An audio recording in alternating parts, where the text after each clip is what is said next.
Well, so the first session that I go through is what I call the foundations of self-discovery. So this is all about getting an understanding, like I was saying, of like what your beliefs are, what your core values are, and understanding where these beliefs come from as well. So the first thing that I go through is understanding masculinity. Obviously, we're men, and we have this understanding of masculinity that comes from usually societal norms and expectations, which in my mind can quite often be limiting and outdated. And the idea of this course is to really redefine masculinity in a way that aligns with your authentic self and your values. Whereas we've got these traditional views that obviously they emphasize things like strength and stoicism and dominance, which I think are vital and definitely have their place in masculinity. But we need a more holistic approach, which includes emotional intelligence, vulnerability, and compassion.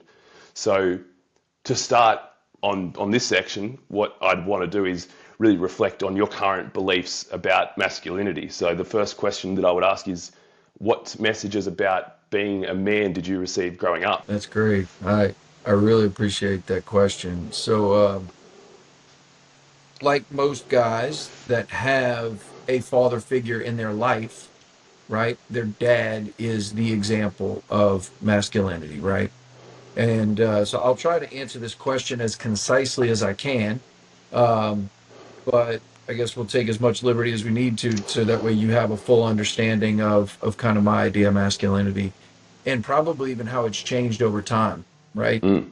And so part of my upbringing was I was and I am a decently naturally gifted athlete, and my dad was as well, right? So I remember stories of my dad just telling me, "Oh yeah, I was the all-star pitcher, and these things." And so he was. I wound up finding out well later on in life that he was an exceptional athlete.